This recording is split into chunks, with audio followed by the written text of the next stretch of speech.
जय श्री राम दोस्तों, आज के वीडियो में आपका स्वागत है। आज के वीडियो में हम बात करेंगे नैमिषारण्य की पावन कथा के बारे में।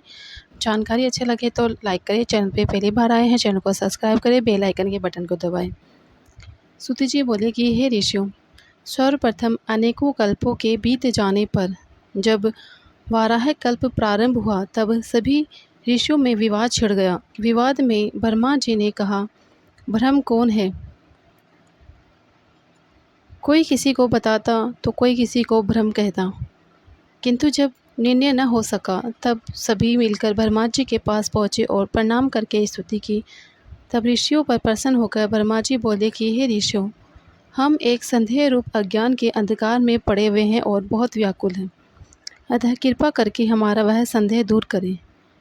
हमें मालूम नहीं कि अविनाशी नित्य शुद्ध चित्त स्वरूप परिपूर्ण परम ब्रह्म परमात्मा कौन है। अपनी लीला से संसार को रचकर इसका पालन तथा संहार करने वाला कौन है।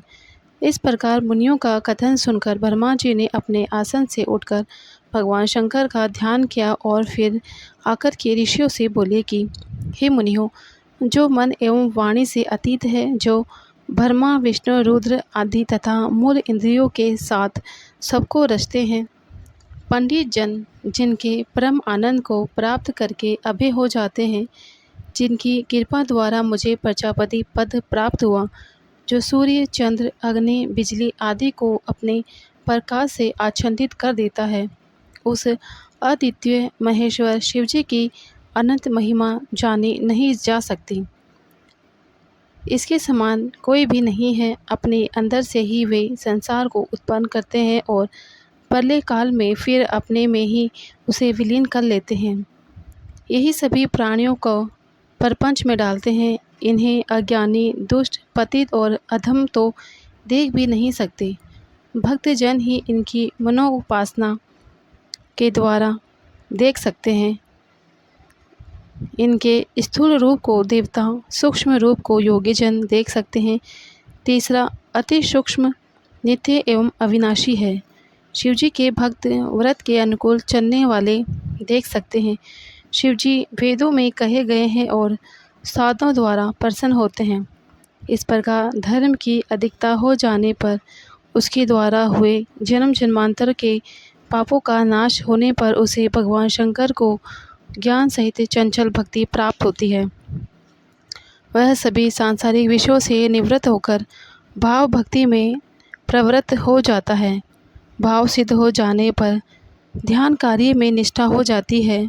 फिर ज्ञान तथा ध्यान युक्त होकर के मनुष्य योग में प्रवृत्त हो जाता है, तो वह मनुष्य शिव समान होकर शिवधाम को पाता है। इसी कारण हे ऋषियों, तुम भी उस ब्रह्म की कृपा पाने का प्रयत्न करो। उसमें परम ब्रह्म परमात्मा शिव के ध्यान का अभ्यास करो। इसी के द्वारा सदाशिव में प्रेम का प्रबलता बढ़ाते जाओ।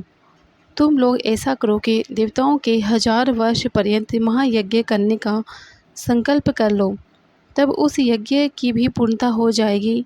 तब तुम्हारे मंत्रों द्वारा आह्वान किया जाएगा, वायुदेव भी तुम्हारे पास आ जाएंगे।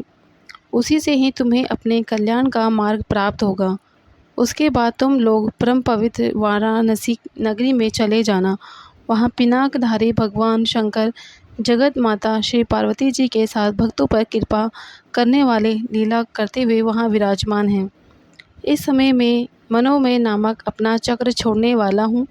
उस चक्र की नेमी जिस स्थान पर गिर जाए, तुम अपने महायज्ञ को उसी स्थान पर करना। यह कहकर ब्रह्मा जी ने शिवजी का ध्यान करके सूर्य के समान चमकते हुए चक्र को छोड़ दिया। ऋषि ब्रह्मा जी को प्रणाम करके चक्र के पीछे पीछे चलने लगे। वह चक्र चलते चलते किसी परम पवित्र विशाल भूखंड पर आकर गिरा। वहाँ एक बड़ी शिला थी। उसके साथ टकराकर उसकी नेमी टूट गई। इसी कारण वह पृथ्वी खंड परम पवित्र यज्ञ गंधर्व आदि से नैमिषारण्य नाम से विख्यात हो गया। ऋषि लोगों ने वहाँ पर महायज्ञ करने की दीक्षा ग्रहण की। एक समय राजा पुरु उर्वशी के साथ विहार करता करता वहाँ पहुँच गया। वह 18 समुद्र द्वीपों का स्वामी होते हुए भी उस रमणीक भूमि खंड के लिए ललचा गया। मोह में आकर अज्ञान से मुनियों की स्वर्ण वेदी तक छीनने को तैयार हो गया। मुनि लोगों ने भी क्रोध में आकर राजा पर कुशा का प्रहार करके मार गिराया। यह वह भूमिखंड है जिस पर बैठकर ब्रह्मा जी ने पहले सृष्टि रचना प्रारंभ की थी। इस खंड को पाकर के ऋषि लोग आनंदित हुए। ऋषि बोले कि हे ऋषियों, उन भाग्यशाली ऋषियों ने उस नैमिषारण्य क्षेत्र में भगवान शंकर के आराधना से महान यज्ञ किया। उन्होंने 10,000 वर्ष में जाकर उस यज्ञ को पूर्ण किया। तब ब्रह्मा जी की प्रेरणा पाकर के वायुदेव नैमिषारण्य क्षेत्र में आ गए। देखते ही ऋषि लोगों ने उनको आसन देकर सत्कार किया। तब वायुदेव बोले कि हे ऋषियों, आप लोगों का यह महायज्ञ तो निर्बाध हो रहा है। आपके यज्ञ में कोई विघ्न तो नहीं पड़ा। आपने विधि पूर्वक यज्ञ पूर्ण कर लिया। वायुदेव की इस प्रकार बातें सुनकर के ऋषि बोले कि हमने अपना अज्ञान दूर करने के लिए ब्रह्मा जी की आराधना की थी। तब ब्रह्मा जी ने प्रसन्न होकर के इस यज्ञ की अनुमति दी। उन्होंने ब्रह्मा, विष्णु, रुद्र आदि देवों के स्वामी भगवान शंकर को संतुष्ट करने के लिए शिव मंत्र के जप करने की आज्ञा दी। आपके आने के लिए भी ब्रह्मा जी ने कहा था और इसलिए आप पधारे हैं। आपकी कृपा से हमारे 10,000 वर्ष का महायज्ञ पूर्ण हुआ।